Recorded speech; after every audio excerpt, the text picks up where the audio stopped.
chez vous. Vous êtes très nombreux à nous suivre dans notre émission La culture de chez vous. La culture de chez vous, c'est une émission culturelle notamment qui reçoit pour vous les acteurs politiques de la société civile, les notables, les Africains. Aujourd'hui, dans notre émission, nous avons comme invité M. Léonard Chinyeka Miji. Bonjour. Bonjour madame. Vous êtes notable Tchokwe, président fondateur du mouvement culturel Agir pour l'éveil de la conscience culturelle, APEC d'urgence en sigle. Quel est l'objectif de votre mouvement? Merci beaucoup. Je vais commencer d'abord par donner mon identité complète. Je suis M. Léonard Chinyeka Miji. Vous savez, dans la culture africaine, il y a les écoles que nous fréquentons. Après ma première école authentique, Mukanda, je portais le nom de Mwakumbi. Ma façon de grandir dans la société a fait que les notables de cette société-là m'ajoutent un autre nom qui est Chayeswe. Et quand j'ai eu mon premier fils, la logique africaine, la logique Tchokwe veut que je porte le nom de mon premier fils. Et c'est comme ça que je me porte aussi Chamiji. Voilà là mon identité, mes noms complets. Tout c'est significatif et chargé d'énergie pour l'intérêt du Congo et de l'Afrique, plus particulièrement de la nation Tchokwe. Oui, merci beaucoup. C'est quoi l'objectif de votre mouvement APEC? APEC Urgence, comme vous avez dit là, c'est agir pour l'éveil de la conscience culturelle. Comme combattant, défenseur de la culture africaine, des us et coutumes de notre nation appelée Kama, nous avons remarqué que la ligne horizontale a été un peu déviée, juste pour plusieurs raisons. Notamment la grande, c'est l'arrivée de l'Occident, qui a trouvé cette grande nation Kama, Afrique, dirigée par les saints rois, parmi lesquels se trouvent les nôtres, le roi de Tchokwe, Mwene Mwachisenge et les autres. Donc cette perte, cette perdition a fait que il fallait quelque chose qui puisse faire revenir les fils dans la maison. Voilà pourquoi nous avons donné naissance à ce mouvement, qui est un mouvement éducatif, qui est un mouvement social, et politico, et aussi religieux. Tout ça selon les formules authentiques africaines. Voilà pourquoi je me fais passer aussi comme visionnaire politique. Je suis aussi entrepreneur privé, parce que vous savez, dans la société, si on ne travaille pas, on ne mange pas. Donc tout ça, j'ai appris quand j'étais à l'école authentique Tchokwe, Mukanda. Donc, madame, je fais pas mal de choses. Je suis aussi artiste. J'ai appris ça à l'école. Voilà, je ne sais pas prendre trop de détails dans la présentation. C'est ça la fin. Les mouvements datent de combien d'années? Ces mouvements datent, je dirais, depuis ma naissance sur cette terre. Hein. Je grandissais avec cette pensée-là de voir les Africains revenir à leurs us et coutumes. Mais ça a commencé à prendre forme depuis 2012. Quand j'ai compris vraiment que les gens sont dans la perdition, ce qui est mauvais passe pour ce qui est bon. L'ignorance s'est fait passer comme connaissance. Je pensais qu'il fallait vraiment mettre en place ces mouvements-là. Et depuis ce temps-là, nous travaillons, nous éduquons, nous formons, nous animons les conférences, ateliers, et tout ça pour le bien des Africains d'une manière générale. Comme nous parlons de la culture, parlons-nous un peu de la culture Tchokwe, la culture de chez vous. Ouais. Vous savez, comment ça fonctionne? Le Tchokwe, c'est un des grands d'Afrique. Hein. Nous avons notre pouvoir à nous, traditionnel. Nous avons notre république, hein. Nous avons notre nation, on n'appelle pas république, nous avons notre nation. Nous avons, dans la nation là, il y a la terre, il y a les richesses, il y a les hommes, tout ça, tout ça. Donc nous avons notre façon à vivre à nous qui nous diffère des autres. Je pense qu'il faut rentrer là, on risque de passer beaucoup de temps, mais sinon, le peuple Tchokwe est vraiment riche sur le plan culturel. Et il garde son identité, son authenticité jusqu'à aujourd'hui. Merci beaucoup. Le Chokwe garde son authenticité jusqu'à aujourd'hui. Ouais. Entrons maintenant dans notre vif des sujets. Comme nous parlons de la culture Chokwe, la culture de chez nous, voilà, il y a une vidéo qui est devenue virale dans les réseaux sociaux, là où on est en train d'indexer la ministre d'État, la princesse Adel Kaïnda. On l'accuse d'être à la mégestion de la chose publique. Voilà. En tant que vous, au nom de la culture africaine, comment vous pouvez réagir à cela? En tout cas, ça fâche. Et puis, ça démontre vraiment que il fallait que le mouvement Agir pour l'éveil de la conscience culturelle arrive au Congo, arrive au monde, principalement en Afrique. Cette vidéo-là, j'ai eu la chance de tomber sur elle, où il y a un monsieur, un certain Mardoché Sélé, qui essaie de parler de tout ce que vous dites là. En fait, bref, c'est de l'ignorance totale. Vous avez posé la question tout de suite sur la culture africaine, principalement la culture Tchokwe, de laquelle je suis vraiment fils. Je vous ai dit que nous avons notre pouvoir coutumier à nous qui fonctionne, et celui-là nous avons hérité de nos ancêtres, et les ancêtres l'ont hérité, je ne sais pas, chez l'ancêtre premier qui est Dieu, la personne suprême. Vraiment, dans l'éducation Tchokwe, les vols n'existent pas et les antivaleurs n'existent pas.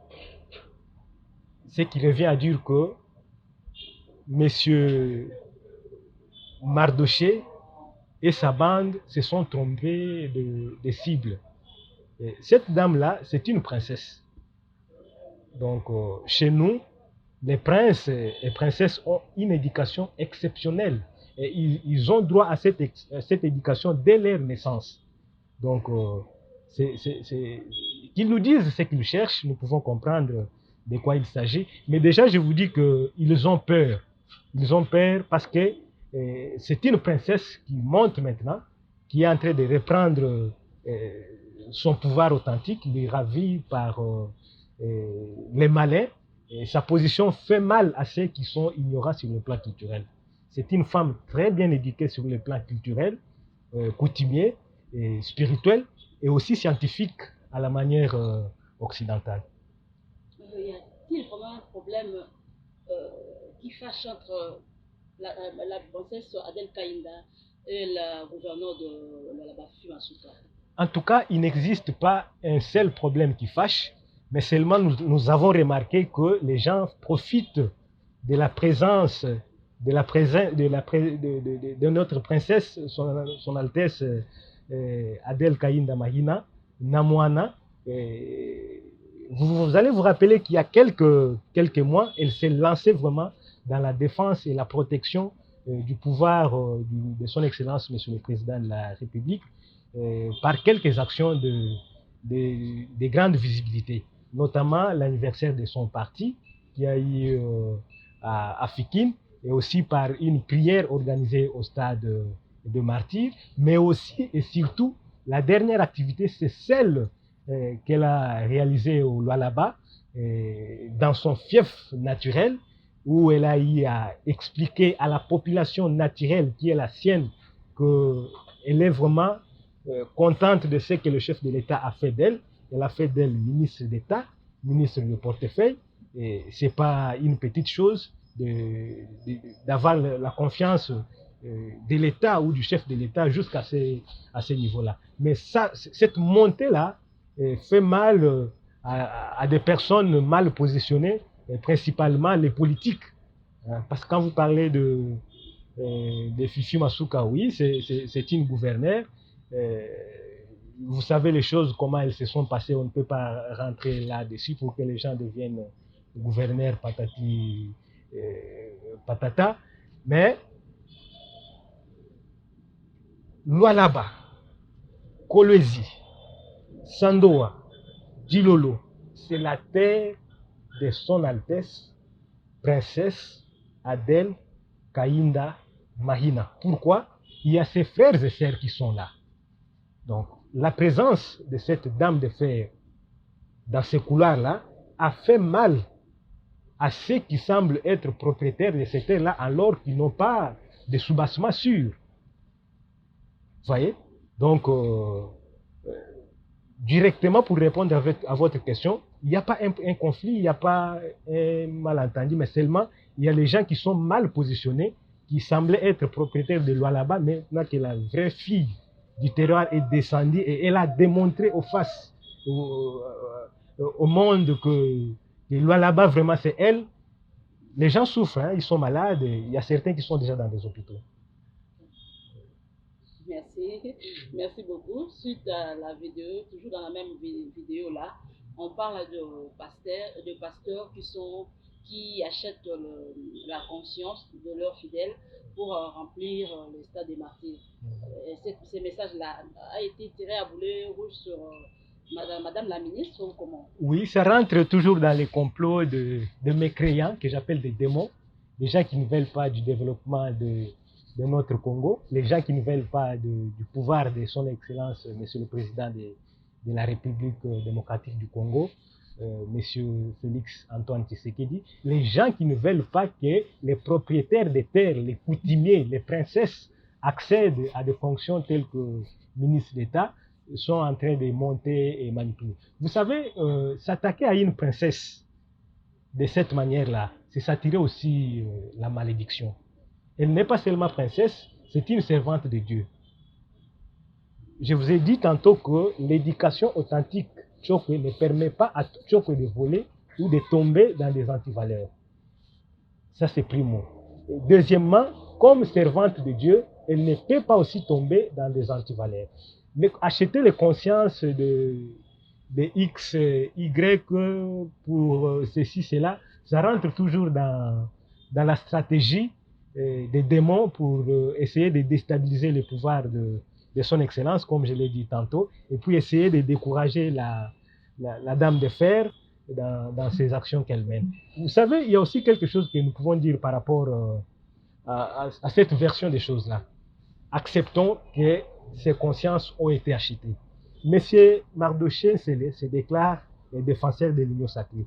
Madame Fifi se déclare, c'est pas une des grandes forces de l'union sacrée. Parmi les invités, parmi les personnes qui sont citées comme étant achetées par son Altesse Princesse Adèle Kayinda Mahina, se trouve l'église kimbaniste. Et aujourd'hui, nous nous préparons, nous déjà, à donner au chef de l'État le deuxième mandat. Si vous avez suivi le message de son Altesse Princesse Adèle Kayinda Mahina, ministre d'État, ayant en charge le portefeuille de l'État congolais. Vous savez, les deux charges-là, ce sont les charges du chef de l'État. On ne peut pas donner à n'importe qui. Donc nous sommes déjà dans la campagne de voir donner au chef de l'État son deuxième mandat. Et parmi ceux qui travaillent en amont pour que le chef de l'État ait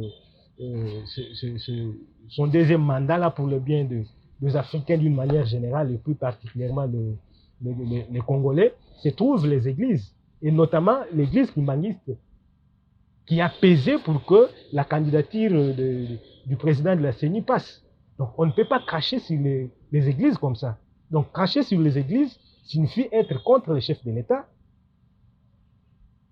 et ne pas vouloir de son deuxième mandat. Donc ce sont les ennemis du président de la République qui se passent pour amis. Parce qu'ils ont les avantages, ils mangent, ils boivent, ils font tout ce qu'ils sont là. Nous nous disons, nous défenseurs de la culture africaine, que le président doit garder son calme et surtout que son Altesse, Princesse Adèle Kayinda, doit continuer à travailler pour le bien de la culture et pour le bien du Congo, pourquoi pas de l'Afrique et du monde entier. Donc, les consciences de pasteurs n'avaient jamais été achetées par notre autorité politico-traditionnelle, princesse, j'ai cité. Et puis, même si les amis essayent d'analyser comme ils analysent là, pour nous, c'est nul et sans effet. Ils doivent chercher, ils doivent dire la vérité, ce qu'ils veulent. Et nous avons déjà découvert la vérité, c'est qu'ils ne veulent pas du chef de l'État et de son pouvoir, et surtout de ceux qui accompagnent le chef de l'État. On accuse Madame la ministre de combattre les actions de l'IGF. On dit que Madame la ministre du portefeuille est contre les actions de l'IGF. Voilà. Qu'est-ce que vous pouvez dire par rapport à ça? Oui, Madame, c'est un des plus grands mensonges. On dit, je ne sais pas si c'est Fifi Masuka qui l'a dit ou c'est Mardochée Sélé. Mais visiblement dans la vidéo, j'ai entendu M. Mardochée Sélé le dire publiquement. Je peux affirmer que M. Mardochée Sélé n'a jamais été reçu par son Excellence, Princesse Adel Kaïnda Mahina, depuis qu'elle est ministre d'État, depuis qu'elle gère les portefeuilles de l'État congolais. Vous savez, c'est un domaine vraiment privé du chef de l'État, parce que être ministre d'État signifie avoir accès, je dirais, à tous les secrets d'État du pays. Et les portefeuilles de l'État aussi, on les gère au nom du chef de l'État. Donc, quand on a fait confiance à Madame Son Excellence Princesse Adel Kaïnda Mahina, M. Mardochée Sélé n'était pas là. Comment voulez-vous que les secrets d'État qui peuvent être partagés qu'entre les deux personnalités arrivent entre les mains de Mardochée Sélé? C'est un mensonge. Moi, je peux aussi vous confirmer que le cabinet où son Excellence Princesse Adel Kaïnda Mahina est en très bonne relation avec l'IGF.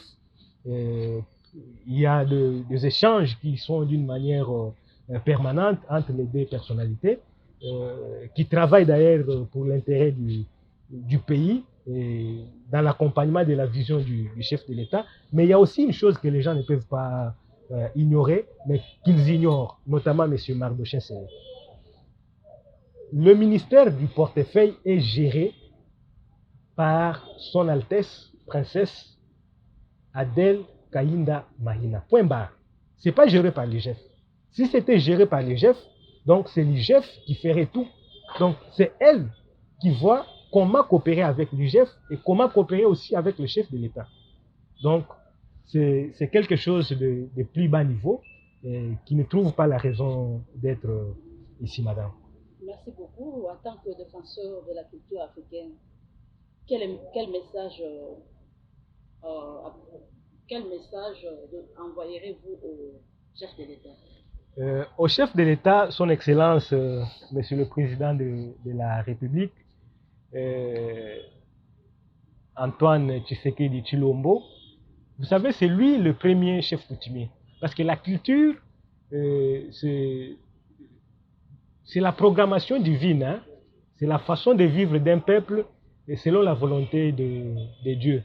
Et puis quand on dit culture, il y a les sous-passements, il y a des familles, il y a des coutumes. Et quand on parle des coutumes, il y a des tribus. Donc les défenseurs des tribus, les défenseurs des us et coutumes, se trouvent être le chef de l'État. Le message que je peux adresser à son Excellence, M. Félix Tshisekedi, qu'il continue à défendre la culture africaine, qu'il se fasse accompagner par des personnalités de haut niveau sur les plans coutumiers, telles la princesse Adel Kaïnda Mahina. Pourquoi? Naturellement, la princesse a une base à lui donner. Et vous avez vu, quand elle est arrivée au Lualaba, c'est ça le vrai problème, ça fâche. Elle a dit à son peuple que voilà, il faut accompagner les chefs de l'État avec un seul message, Fachi ou rien. Et les gens qui viennent auprès du chef de l'État pour chercher à manger, à boire au nom du chef, ils sont mécontents. Ils sont mécontents pourquoi? Parce que les vraies personnes qui devaient avoir cette place-là, ou qui ont cette place-là, qui doivent conserver cette place-là, sont en train d'arriver, ça fait mal. Sur les plans, vous savez, madame, la politique, ce n'est pas ce qui s'est dit la journée. Je reviens à vous, je vais aussi rentrer au chef de l'État. C'est quelque chose qui s'est dit la nuit et aussi dans sa langue maternelle. Donc, son Altesse, Princesse Adel Kaïnda Mahina, a un grand monde qu'elle fait ou qu'elle donne déjà au chef de l'État. Donc, l'espace Tchoku. qui est au Congo, mais aussi en dehors du Congo.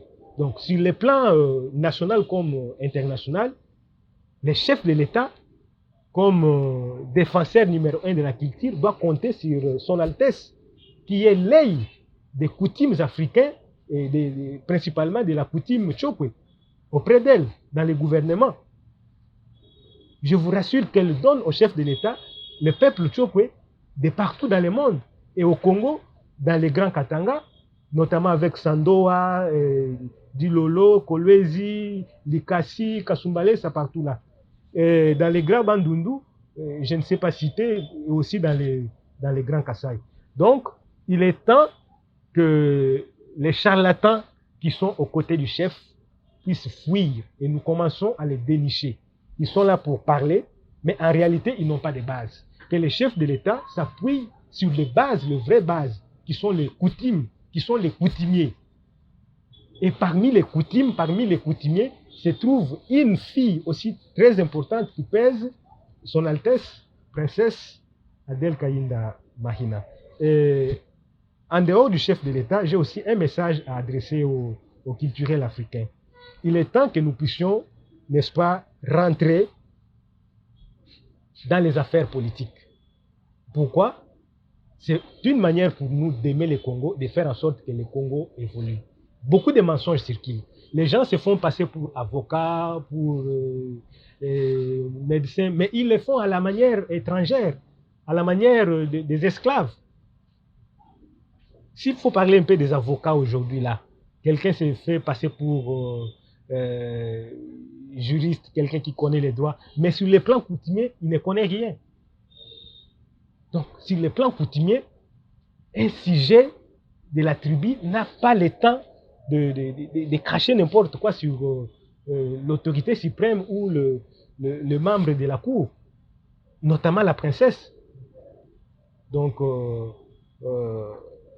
que les chefs de l'État fassent confiance aux coutumiers et aux culturels africains, que les culturels africains, coutumiers africains approchent les chefs de l'État, et tout ça c'est pour le bien du Congo et de l'Afrique d'une manière générale. Merci. On ne peut pas terminer notre émission sans tenir compte du conflit communautaire.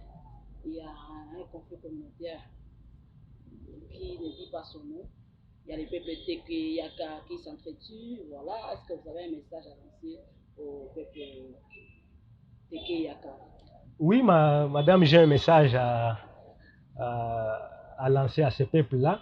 Vous savez, le Congo, c'est l'ensemble des coutumes, c'est l'ensemble des tribus, comme nous avons dit. Et ces tribus-là, en Afrique, nous sommes tous fils d'un seul père et d'une seule mère. En Tchopé, nous disons, nous sommes tous fils des Chamoutou et des Namoutou. Donc, nous sommes obligés de vivre ensemble. Cette histoire-là doit prendre fin. Et il faut vraiment une consultation coutumière et culturelle. Il faut voir vraiment les personnes à même de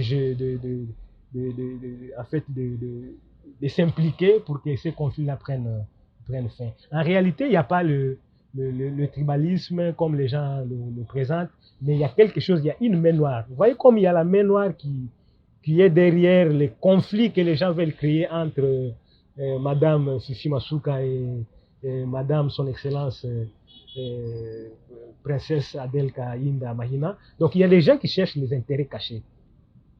Il faut mettre fin à ce système-là. Nous sommes tous fils du Congo, nous sommes tous fils de Chamoutou et Namoutou. Nous devons vivre dans la paix. Merci beaucoup. Merci beaucoup. Votre mot de la fin? Le mot de la fin, c'est que la connaissance culturelle est la meilleure des connaissances qu'il faut chercher ici-bas. Et tous les grands qui passent ici, c'est pour passer le message culturel. Il y a des gens qui parlent matin, midi, soir de Jésus. Jésus est venu rappeler les uns et aux autres au respect des us et coutumes. Donc il est temps que chacun rentre dans sa culture, il est temps que chacun rentre dans ses us et coutumes. Donc rejoignez les groupes, les mouvements Agir pour l'éveil de la conscience culturelle. Nous donnons des conseils, nous faisons des consultations culturelles, nous animons des conférences, tout ce qu'il faut pour que votre fils rentre, aime sa culture.